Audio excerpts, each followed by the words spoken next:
last item, additional competition and TRF approval for a TRF award over 50,000. What is that? As with, under the old system, there were competitive matching grants for larger size projects over $50,000.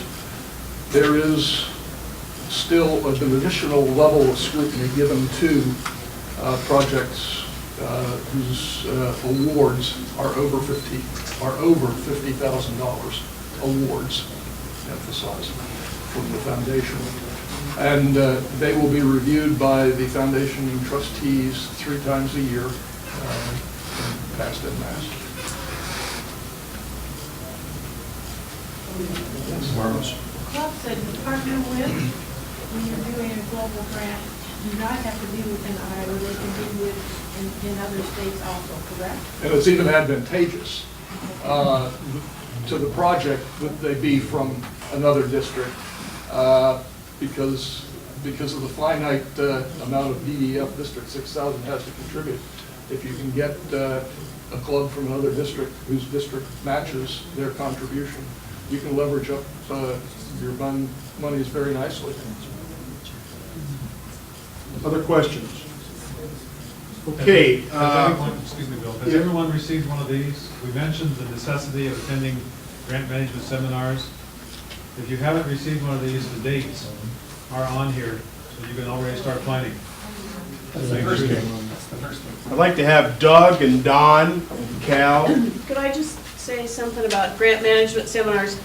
The March 1st grant management seminar was originally planned for DMAC West. They are not open any longer on weekends for budgetary reasons. So that one has been moved to the Adel Public Library. Same time, same everything else, March 1st will be at the Adel Public Library. Okay. We want to wrap this up. We only have a few minutes here before the rest of the people come in. I passed out something called recognition points, kind of a misunderstood how to handle those type things. Pretty well explains it on there. Every time you give $1, $1 is a recognition point. Our Rotary Foundation gives you $1 of recognition point. You can use that to help somebody else in your club. For example, this year, Sheraton is going to try to become a 100% Paul Harris Fellow Club. We've got 7 clubs in the district that are 100% Paul Harris Fellow Club, and they're going to use recognition points to make that happen. If you're interested in that, contact me. If you think, as a leader in the club, if you believe that somebody is close to becoming a major donor but you're not sure, get a hold of me. I will tell you what's required yet for that particular individual within the near few dollars because of the Privacy Act to make them a major donor. I will make that contacts and so on. Earlier in the evening, I passed out some sheets and said if you have a question that you want to have fulfilled tonight, pass them in. I picked some up. I don't know if I got them all, but this is what I got. Cal Litweiler, who is on the foundation committee? Well, that was something I'm glad you asked. I wanted you to know who our committee members are. The foundation committee is headed by Jackie, our district governor, and each year that person will be the head of the foundation committee. As district foundation chair, I report to her, and then it's divided into different areas. We have a programs area. Diana Reed is heading that up, and in the programs area, we've got the vocational training, we have the scholars, we have, what's the third one? VTTs, thank you. So she's in charge of that. We have each one of those has a committee chair that's responsible for those areas. The grants area is co-chaired by Doug and Brock, and the fundraising is chaired by Bill, assisted by Don Goring and Corliss Clausen. As foundation chair, I feel like I'm the facilitator, and that's the way I like it. We have got incredible people responsible for each of these areas that are very passionate about what they're doing. And I think you have seen that in what they've presented. You see their interest and their passion in what they're doing and their expertise in those areas. And so our district is extremely fortunate to have these people in these capacities. Next question, Cal and Brock. How can my club become involved in the international mission?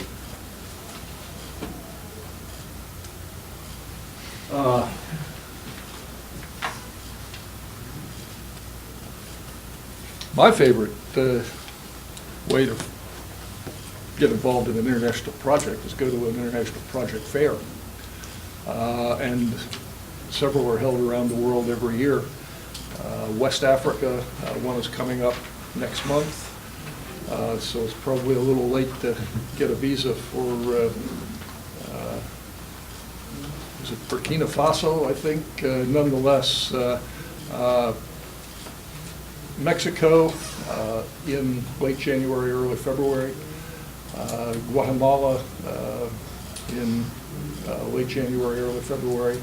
Ecuador in mid-November.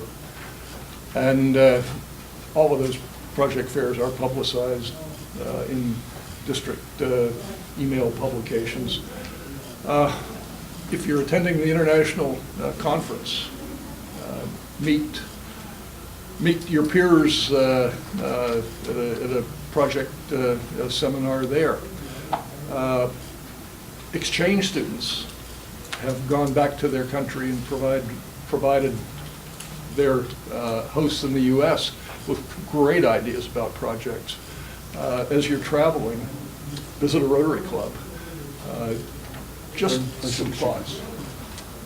Friendship exchanges, when Yep. people come through from other countries and visit our district, you'll meet those people. Visiting Rotarians to your club, that's how I met at least 2 different clubs Yeah. overseas. That's- The important That's how the part Columbia is to projects make was all sure here. you have a reliable contact at the other end. We have taken some projects off the shelf and we have paid the consequences because we did not have a reliable contact. I have 2 more. This is Just one quick one. Go ahead. Let it be known at district conferences that you're interested in signing up with an experienced partner in the district and break into it that way. Brock's email is on the district website. Get a hold of him. Cal's is the same way. If you're interested in working on a project, helping fund a project, you don't have enough money for all of it, get a hold of these people. They'll task you with that. Okay, this is for Corliss and for Don. Best practices to promote the foundation in the club.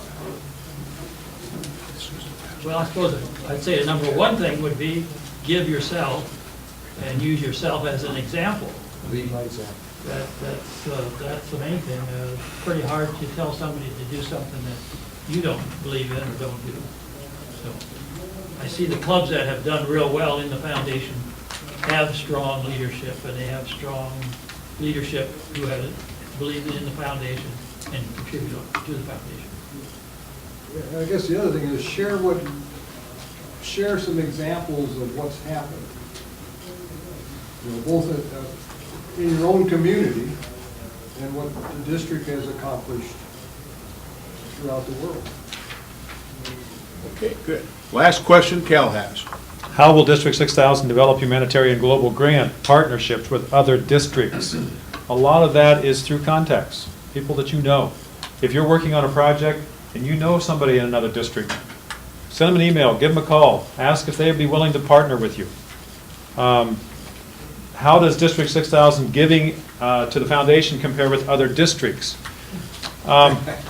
Some of you are aware of the fact that our districts are, just like our clubs are grouped into districts, our districts are grouped into zones. Okay? About 12 to 15 districts in a zone. And there are 2 zones that meet together, and they're going to have a meeting in Pittsburgh the first of next month. That goes all the way from Nebraska to New York. That's how large a geographic area it is. Within our zone, which how far west does it? How far east does it go? Does it Goes include? from eastern Nebraska, Does it include? most of Iowa.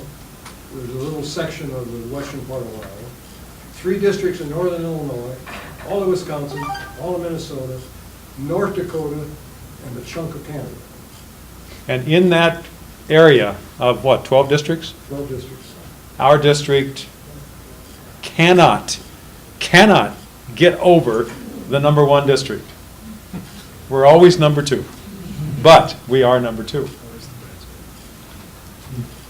Okay, other questions that did not get answered? Yes. Just a comment on that, one question about how do you get involved in an international project? I mentioned earlier, and this is the guy to come and see, but we got an international project we're working on. It's in conjunction with, how many different clubs? The 3 districts, a bunch of different clubs, and if someone wants to jump on it, we've already got the person, we've already sent a team, there's been a team already gone over to Africa from Rotary International, so it's well in the works, and someone wants to jump on, we've got room. And this guy's done projects there before, so. If anyone's really interested, I got the latest, as of 1 week ago, statement about the project. It's water and sanitation area of focus. And that's one example of the kind of thing that is going to be happening. Because of the requirement of the $15,000, it's requiring, I mean, my club can't support a project by itself anymore. And so, you know, we just finished a $42,000 one in Malawi, and I think we had 5 clubs go together and sponsor it. So, I mean, that's the way it's going to be unless you happen to have a club that's got a nice resource. Cal, one point that was not talked about, I don't think. Under the new future vision, any project, particularly international project, has to fall into one of the 6 areas of focus. And that's a key component.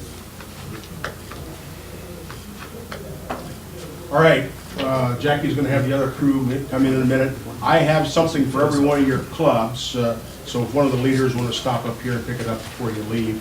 Jackie, you want to bring in, give this crew a hand.